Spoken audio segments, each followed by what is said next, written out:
o meu discurso vai ser arquivado. Não posso deixar de falar para vocês que eu não sei se tem alguém aqui mais emocionado do que eu. Eu não esqueço nunca o dia que o companheiro Roberto Rodrigues, então o meu primeiro ministro da Agricultura, entrou no meu gabinete para me dizer que a gente poderia fazer uma revolução nesse país se a gente começasse a produzir biocombustível.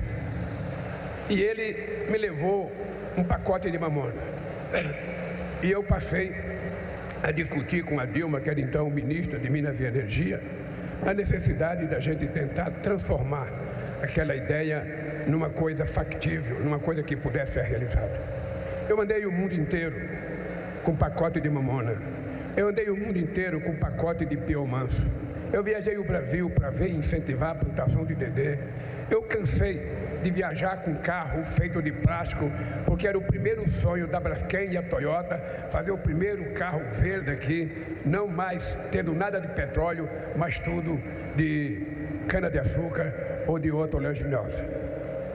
Bem, nós fizemos conferências com embaixadores do mundo inteiro, embaixadores da África, e eu tinha muito orgulho de dizer que o Brasil seria insubstituível, que ninguém poderia competir com o Brasil.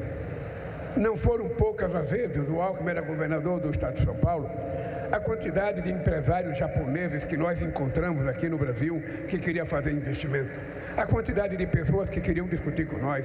A União Europeia chegou a nos comunicar que até 2020 toda a gasolina dela teria 10% de etanol. Portugal chegou a anunciar que teria 20%, o Japão chegou a anunciar que tinha 3% de etanol na gasolina até 2020.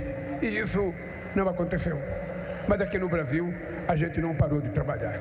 A gente começou em 2004, depois em dezembro a gente aprovou a lei criando 2% de biodiesel no óleo diesel, depois fomos para 5%, depois veio a Dilma, nós fomos em 2014 aumentando para 6%, para 7%, para 8%, e agora nós chegamos a um número mais apreciado, tanto para o produtor quanto para o empresário que vai transformar a nossa matéria-prima no óleo tão desejado.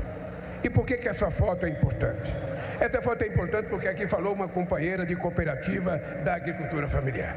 E todos vocês sabem que nós temos pelo menos quase 5 milhões de pequenas propriedades, até 100 hectares, que podem contribuir enormemente com a produção de oleaginosa, que podem produzir não apenas alimento, mas podem produzir outra coisa.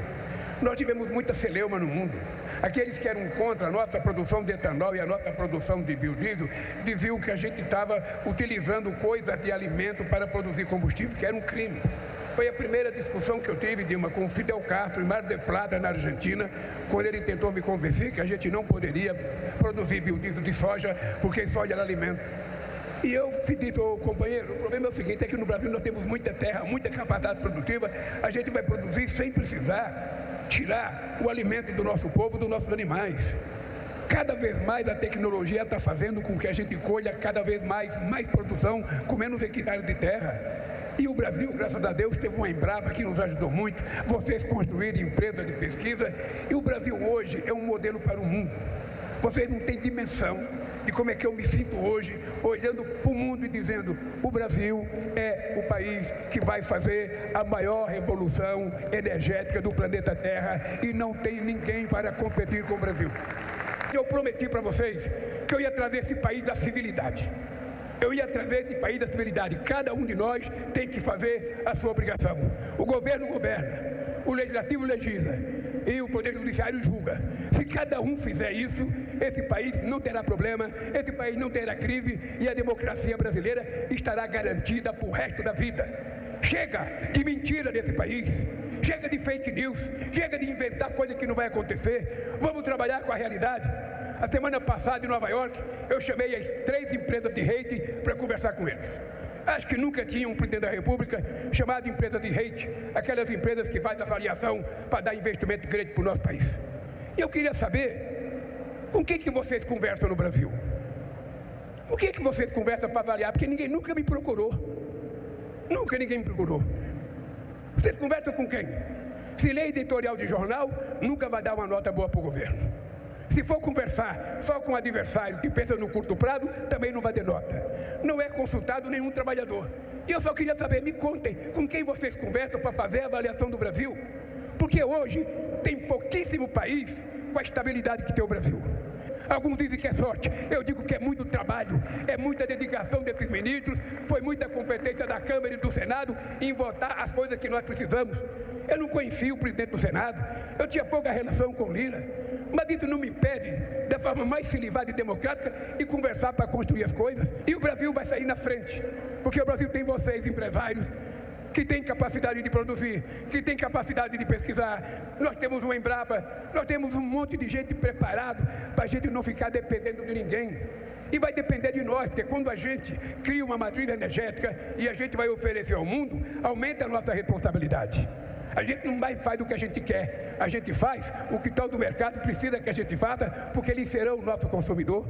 Qual é o país do mundo que tem condições de competir com o Brasil? Me mostre, pega o mapa do mundo, chega em casa hoje, olhe, qual é o país do mundo que pode competir com o Brasil em energia eólica, em energia solar? Qual é o país que pode disputar conosco energia hídrica? Qual é o país que pode disputar conosco hidrogênio verde? Ou seja, nós só temos que ter vontade de ser grande, nós só temos que ter vontade de vencer, nós só temos que ter autoestima. Eu, quando vi a companheira da cooperativa falar aqui, e depois um monte de empresário falou, eu fiquei pensando, por que não é possível a convivência democrática entre os pequenos produtores e o agronegócio? Por que nós temos que ser inimigos? Por que alguém tem que fazer queimada que vai prejudicar os empresários sérios desse país? Quem for sério sabe que está sendo prejudicado por alguém irresponsável que resolve fazer fogueira com a floresta para matar a nossa fauna. Todos vocês sabem. Eu não me conformo de ver gente dormindo na rua. Eu não me conformo de ver 733 milhões de habitantes no planeta Terra e dormir sem ter o que comer, se a gente produz alimento suficiente para todo mundo. Eu não me conformo com a guerra da Rússia com a Ucrânia. Eu não me conformo com a chacina que Israel está fazendo na faixa de Gaza e agora a invasão no Líbano. Ou seja, nós já trouxemos hoje mais 220 libaneses para o Brasil e vamos trazer todos que quiserem vir. O mundo não precisa de guerra. O mundo não precisa de mentira, o mundo não precisa de fake news, o mundo precisa de trabalho, o mundo precisa de harmonia, o mundo precisa de investimento. E é isso que eu estou vendo nessa fotografia aqui. Nós começamos a trabalhar, vocês acreditaram. E hoje a sanção dessa lei é uma demonstração de que nenhum de nós tem o direito de continuar não acreditando que esse país pode ser uma grande economia. Porque esse país tem tudo para crescer.